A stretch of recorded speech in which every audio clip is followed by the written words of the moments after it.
Calls for Trudeau to quit are raging. Jughead is still sitting on the fence, and the deficit balloons to $61.9 billion. This is the Great White North Report. I'm in love with the system. Never going home. I'm in love. Hey, welcome back to the channel. Go away for a month, and all hell breaks loose. The video I had ready to make and wanted to make isn't going to get made now because we have all this. So Trudeau and Chrystia Freeland's romance has gone on hiatus. They're no longer best of buds. Now we won't have to see her smiling face behind Trudeau all the time and her squeaky voice. She had the type of voice that make you cringe. So she resigns the very day that she's supposed to bring out her economic program, and then Trudeau has to shuffle his cabinet. Meanwhile, because of the way it was handled, and because she resigns because Trudeau decides that he doesn't need her anymore as finance minister and wants to shuffle her off somewhere else, some other gig. She takes offense to it, hurts her pride. You know, women scorned is not a good thing. Hell hath no fury like that of a woman scorned. So she resigned, left the economic plan for someone else to pick up, and we'll get that later. So because of this, a lot more Liberal MPs are calling for her resignation, or calling for Trudeau to step down. I know there's at least 15 that publicly called him out, and probably more want him gone now. Freeland had her supporters within the Liberal Party and caucus, and they're not too happy. Another cabinet member, he stepped down because he's not going to run in the next election, so why bother? Why deal with the stress? So he named Ottawa MP David McGuinty and Toronto MP Nathaniel Erskine-Smith to join the cabinet. He went with two guys. Didn't go with women, or ethnic minorities. So much for equality and diverseness and all that stuff. So the government's going on its Christmas break. So Trudeau's going to take that time to reflect on his past deeds or misdeeds and see where he stands. His popularity is probably at an all-time low right now.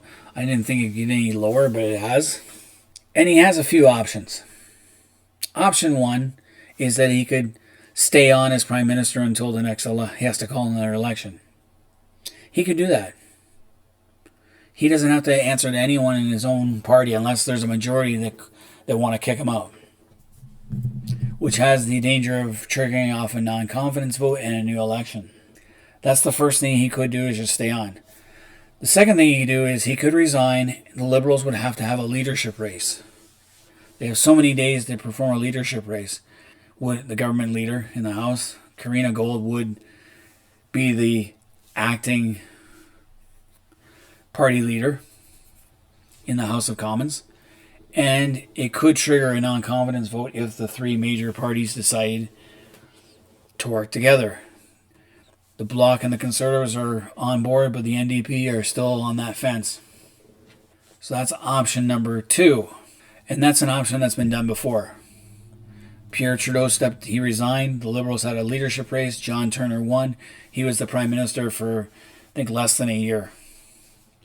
Kim Campbell, she took over for Mulroney when he stepped down and she lasted even less. I think 90 days before she called an election, or had an election forced upon her, and she lost big time. The Conservatives racked with internal dissent. The Bloc Québécois first started up, and the Reform Party really decimated the Conservatives in the 90s. The same happened with Chrétien. When Chrétien resigned, Paul Martin stepped in and was the Liberal prime minister in some minority governments. So there we have it. We have three examples right there of a prime minister stepping down, leadership race, and then going into the next election.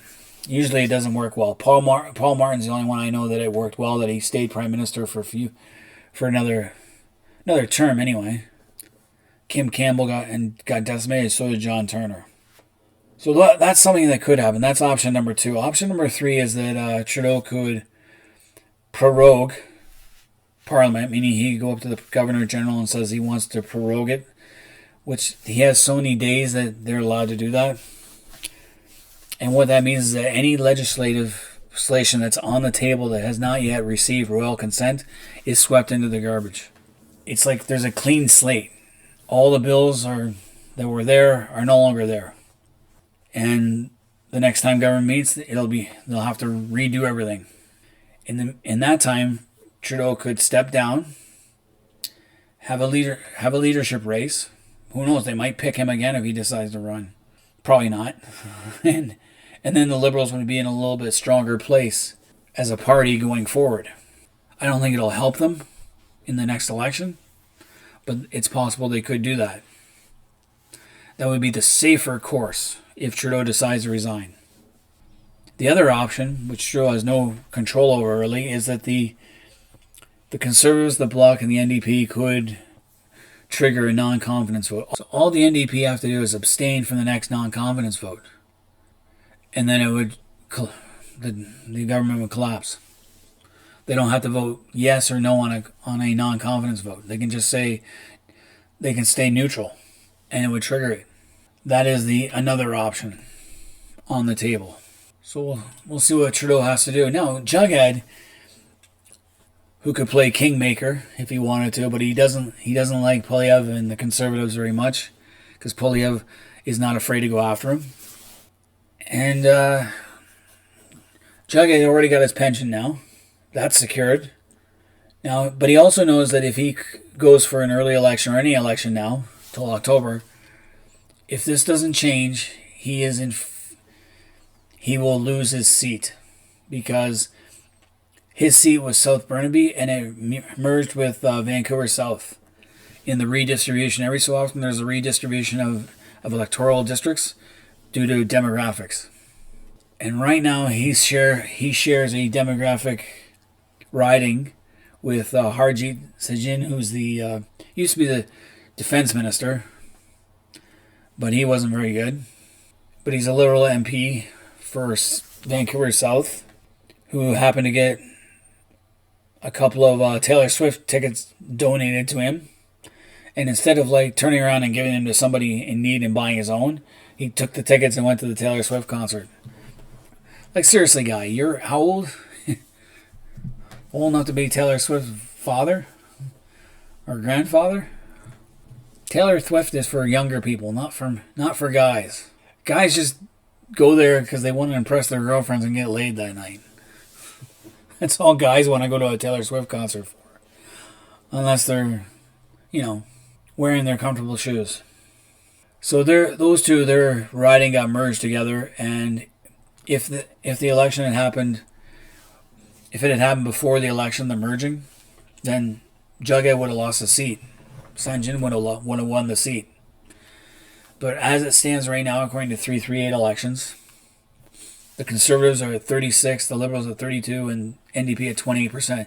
So Jughead isn't even leading. He's the third party in his own riding currently, according to the polling. And it's leaning Conservative. And this is as of December 15th. So it will probably change now that Freeland's gone and the Liberals have lost credibility, or more credibility if that's possible to lose. So the NDP might go up, but Conservatives will probably go up. So it's not looking good for Jughead in his own riding. Trudeau in his riding of Papineau is actually safe. If he wanted, he could run again for MP. Usually prime ministers don't once they get knocked off the top job. But he could stay, technically. So the NDP, Jagmeet, could topple the Liberal government, and it's what Canadians want. The majority of Canadians want to see a change in government. Jughead has the power to do that because he says he's for Canadians, but really he's not. Or he would have did it by now. And he refuses because he still has influence over the government. The NDP do because of the Liberals need their votes to pass any legislation.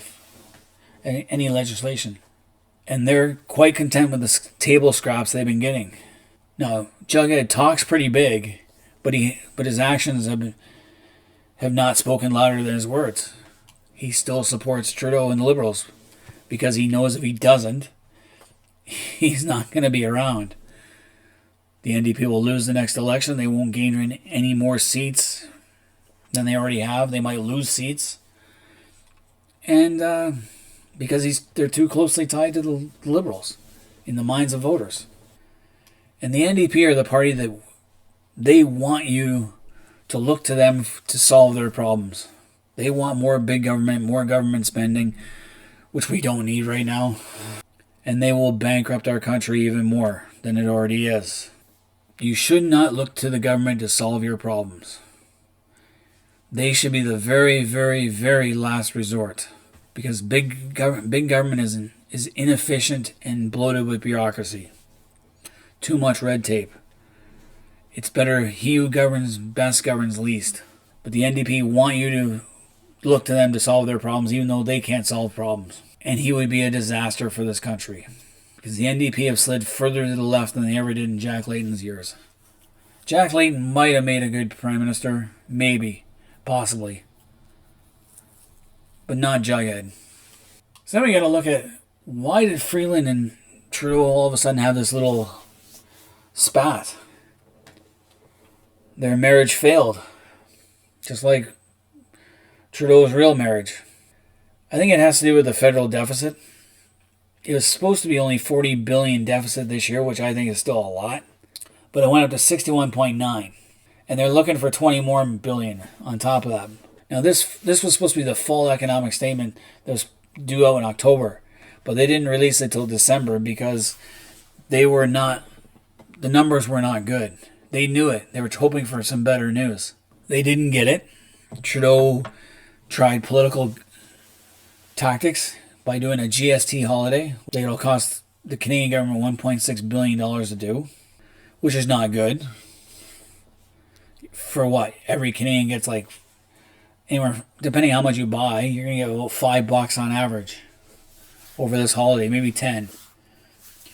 That's what it's going to amount to. I don't buy a lot of alcohol, so that's not going to help me because I know there's a GST holiday on alcohol. I might buy a bottle of wine. Whoop-de-doo. I might save $1. So it really created a lot of drama when the full economic statement was supposed to come out. Freeland was supposed to talk about it. Instead, it was Karina Gold. And I remember watching where I was, the little exchange between Polyev and her. And Polyev was asking, "Who are you?" Because she's not the Minister of Finance who resigned. And it became a big joke, running joke in Parliament that day. It was funny. So they swore in Dominic LeBlanc, who was the public safety minister. Wait, wasn't he our ambassador to China one time? But anyway, they want to do 20 billion more. So they blew the budget by 20 billion because they want to, which was overseen by Freeland, because they want to do a 1.6 billion border security package for 6 years. This is because Trump said about the tariffs. Trump getting elected and talking about what he plans to do, it's got a lot of people in a frenzy. Tariffs would not be a good thing, yes, I agree, but I think it's part of a negotiation tactic that he has, and a threat, because just a threat has gotten the Canadian government all worked up. And our border does need to be tightened. We had that one idiot who was part of the gold heist at Pearson Airport. Got caught trying to smuggle guns back into Canada from the United States. Just got picked up randomly. We need better border security there. That family that froze to death trying to cross over the Manitoba border in the middle of winter. Like, how stupid can you be to risk your family for that? Just 2 kids were froze to death. The ones in Quebec that died. People smuggling across the border has now become common. We need more security on our own borders. And all our borders, for that matter. Billions of dollars to boost Canadian businesses amid global uncertainty. I know doesn't explain exactly how the money will be spent. I'd cut foreign aid for one thing. I've been calling that for years, though. So they have overspent by a lot, and it's going to get worse. So Freeland, she took a parting shot at Trudeau, which, women usually do. And that cost Trudeau political capital. He's lost a lot of support within his party because of this. And it's not good. And what it does, it reminds me of this. If you're over the age of 55, you might have actually seen one of these. I have one from my parents. tucked away in a deposit box. So I just pulled this one offline, but I actually have one of these. A one Fuddle Duddle dollar. This was back when Pierre Trudeau famously dropped an F-bomb in Parliament, but then later claimed that he said Fuddle Duddle instead. Because you're not allowed to swear in Parliament. You're supposed to keep it clean. No Reggie Dunlops in Parliament. So, for those who remember, the 1967, the Canadian dollar was worth $1 to the American dollar. Then it was worth 61 cents in 1974, thanks to Pierre Trudeau's policies. There was also an oil crisis going on, which didn't help. But he was known as the bankrupter of Canada. Will pay to the bearer on demand less and less and less. This dollar would shrink even smaller under another Trudeau government. Well, I think we're reliving that right now. Good for 4 more years of inflation. That's funny. Pass the buck before it's worthless. Yep. This is exactly, we're in the same situation now. Huge deficits. Wait till you see what the back says. Here's the back. Your dollar has lost 39 cents of its purchasing power since Trudeau was first elected. This is the one. Food prices have gone up by about 40%. Hey, we're dealing with that right now. Government spending has gone up by 140%. Probably more, Rents have gone up by more than 50%. So the cost of food and the cost of housing have gone up. Cost of food, cost of rent, government spending has all gone up under Pierre Trudeau. Guess what? 50 years later, we're dealing with the same bullshit. Like father, like son. At least Pierre had some methods to his madness back then. This is funny. This is exactly where we are now. We're in the same bullshit. This is the Trudeau legacy, as well as their destruction of the Canadian national identity. So is this government worth the cost? No. I would agree with Polyev. I hope the Conservatives, when they win the next election, can do something better. Because that's all we can hope for right now. So, any Canadians out there, let me know what you guys think. Should Trudeau step down immediately? Do you think he'll step down immediately? Should the NDP, under Jughead, vote non-confidence or at least abstain? Do you think he will? And what can we do about the federal deficit? Leave comments in the comment section. Hit the like button, subscribe if you're new to the channel. And until next time, this has been the Great White North Report.